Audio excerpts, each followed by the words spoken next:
très content de pouvoir recommencer une nouvelle saison. Je prends toujours ça comme une bénédiction de pouvoir être amené à jouer au plus haut niveau encore une année de plus à chaque fois. Je suis venu avec beaucoup de détermination, d'envie. Ça commence plutôt bien. Je pense que ça peut être encore mieux. Avec du travail et de la régularité, ce sera encore mieux, je suis sûr. C'est une grande année pour mon club, pour ma sélection, pour moi. Je pense qu'il y a tout pour faire des bonnes choses, mais maintenant il faut les faire. Et ça commence aussi dès demain avec la sélection, avec un parcours qui est pas facile et qui est important, qui sont les qualifications, qui font partie intégrante du cursus qui a amené à peut-être nous amener aux États-Unis. Donc on est concentré sur ça et j'essaye de pas trop me projeter sur ce qui va arriver cette année, mais surtout d'être concentré sur chaque match qui se présente à moi. Отже, дозвольте, я перекладу одразу, узагальнюючи питання, який був настрій і які плани на цьогорічний етап, в першу чергу до гравця.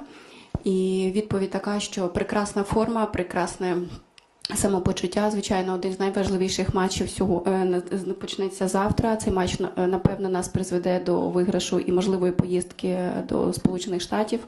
Як і в клубному житті, я теж намагаюся добиватися великих цілей, які я перед собою поставив. Тобто цей рік для мене важливий, я починаю його дуже натхненно. Il y a des très jeunes journalistes aujourd'hui. Des enfants, au fond. Ah oui. Кажуть, що молоді журналісти сьогодні присутні, навіть діти. Bonjour.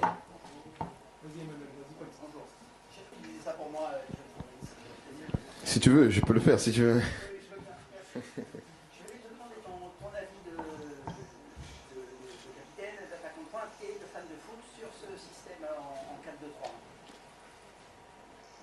Qu'est-ce que tu veux que je te dise? Ton avis, qu'est-ce que ça t'apporte à toi? Est-ce que ça te convient? Qu'est-ce que tu y trouves comme intérêt pour gêner les adversaires, etc. Bon, ce que ça m'apporte à moi, pas grand-chose. Je peux jouer dans n'importe quel système. Mais je pense que ça apporte beaucoup de choses à l'équipe. Je pense que ça peut t'apporter une certaine mobilité, une mobilité offensive. Parce qu'en fonction des profils, et quand on voit les profils qui ont y joué ces derniers temps, il y a beaucoup de mouvements. On essaye de toujours garder une position, mais c'est pas toujours une position fixe, ce qui permet de nous créer pas mal de situations, de permettre d'avoir une fluidité offensive. Je pense que sur les derniers matchs, on a une capacité à se créer des occasions, à être dangereux dans le dernier tiers qui est plus importante qu'à l'accoutumée. Après, ça a des risques. Ça a des risques en termes d'équilibre, ça a des risques au terme défensif. Et c'est là où il faut trouver le juste milieu pour que ça nous permette d'appuyer sur nos forces sans que nos faiblesses deviennent des trop grosses faiblesses, parce que je pense qu'on a pris trop de buts et on a concédé trop d'occasions lors du dernier rassemblement. On prend 5 buts contre l'Espagne, on prend 1 but ou 0 contre l'Allemagne. 0 contre l'Allemagne, mais en première mi-temps, on peut en prendre 3 ou 4 si Mike n'est pas là. Donc, non, c'est quelques ajustements, mais je pense que c'est un bon système compte tenu de l'équipe qu'on a, compte tenu de nos forces, compte tenu de nos faiblesses. Je pense que c'est un système qui est plutôt pas mal, mais je pense que je sais pas comment on va jouer demain, mais si on joue comme ça demain, on va essayer d'être dans la continuité offensivement et de rectifier le tir défensivement.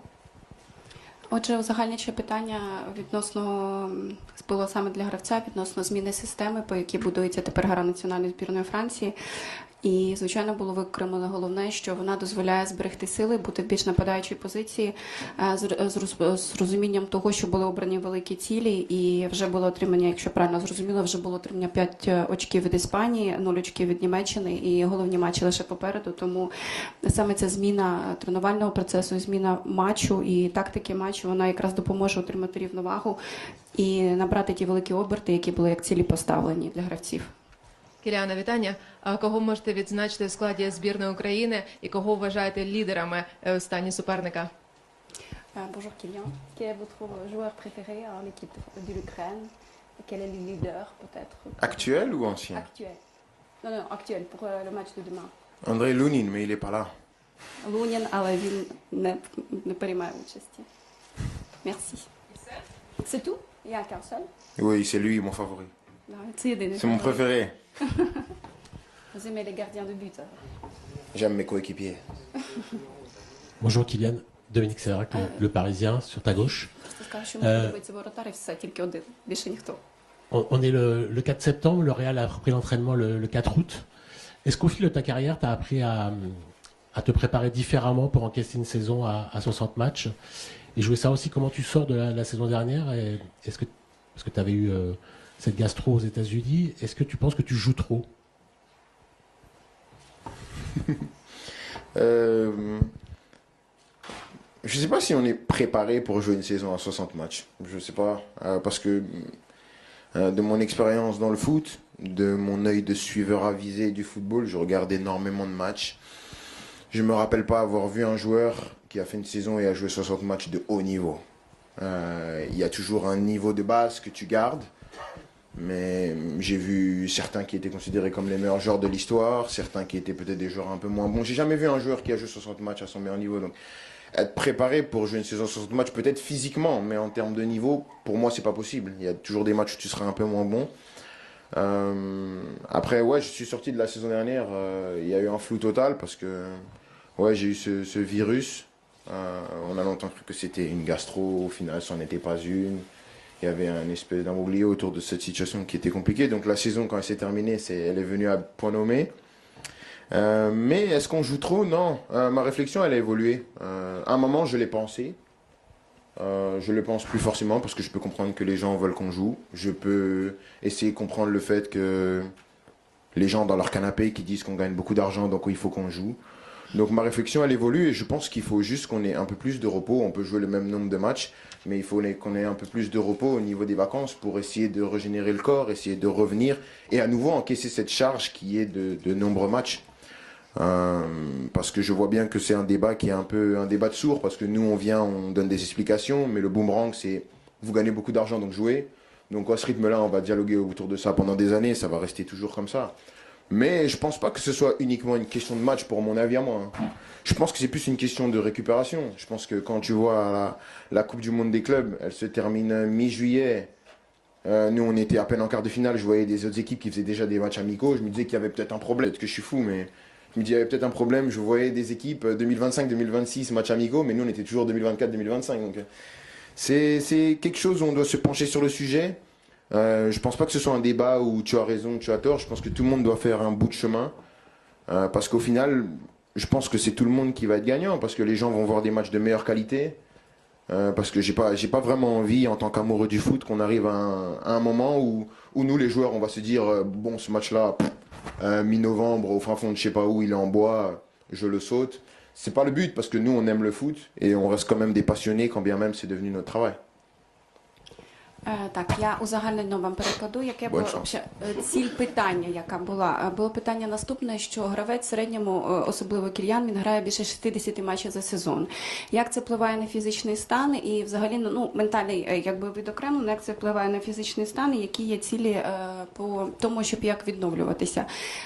Площина була більш побутової розмови, тому що дуже багато фанатів, які умовно лежать на дивані, вони вважають, що футболісти заробляють великі гроші, але при цьому не хочуть звертати увагу на те, що плюс-мінус 60 матчів відбувається щорічно кожного гравця, вони не встигають відновлюватися, дуже щільний графік. Якщо ви візьмете, наприклад, відбір або фінал Кубку світу, то закінчується десь в середині липня матчі, деякі ще намагаються грати і товариські матчі, просто гравці, вони втрачають форму, як і сталося з ним безпосередньо, коли до його, тому що він був дуже сильно навантажений, що додався і гастроентерологічний вірус, який сильно повпливав на його здоров'я. Тому ментально, як гравець, він зростає і вважає, що необхідно багато готуватися і працювати, але треба роздивлятися питання відпочинку і відновлення для гравців, особливо топ-рівня.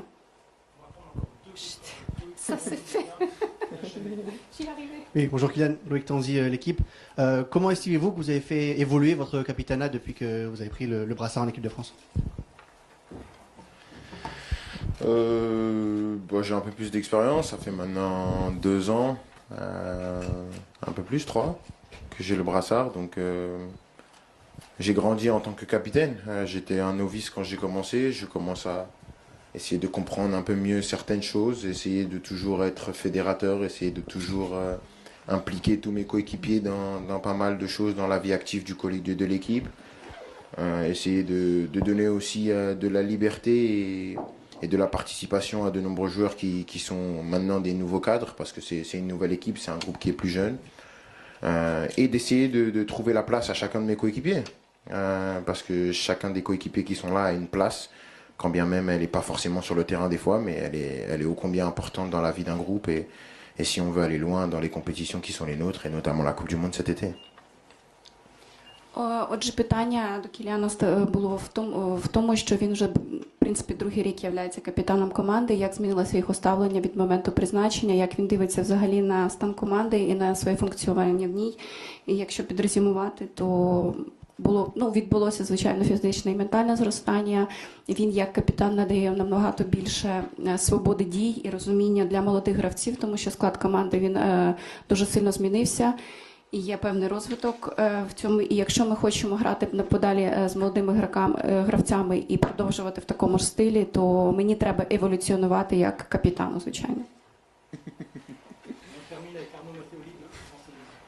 Kylian, bonjour, Arnaud Matoli, France Télévisions. France Télévisions, tout à fait. Ça fait longtemps que j'ai pas une question de France Télévisions. Qu'est-ce qui vous impressionne chez Didier Deschamps, sa longévité? Il lance une ultime campagne en équipe de France, vous le connaissez depuis longtemps. Comment il a évolué à vos côtés et comment vous le trouvez? Bon, c'est plus moi qui ai évolué à ses côtés que l'inverse, mais je le dis souvent, c'est un monument du football français. C'est quelqu'un qui a marqué l'histoire de l'équipe de France en tant que joueur. Il l'a fait en tant qu'entraîneur. Donc je pense que son CV parle pour lui, mais pas seulement.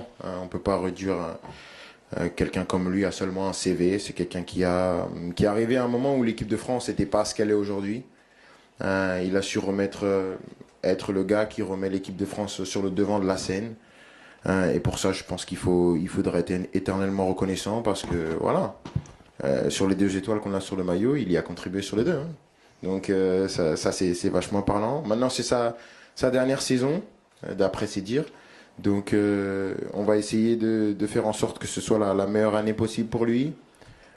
Et pour nous aussi, parce que c'est une manière aussi pour nous de le remercier de ce qu'il a fait pour l'équipe de France. Et on espère qu'il sera content le 19 juillet quand on sera au MetLife Stadium avec la Coupe du Monde dans les mains. Merci. Merci. Отже, питання було в наступному. Як працюється з Дід'є Дешамом? Яка була ваша еволюція біля цього величного тренера?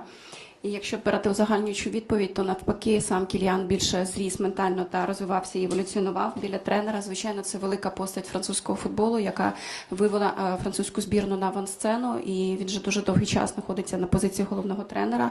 І наша задача зараз, щоб він, я так розумію, це можливо його останній сезон як тренера, і ми б хотіли йому зробити такий подарунок і отримати Кубок світу, який ми будемо тримати саме в руках французької збірної. Merci.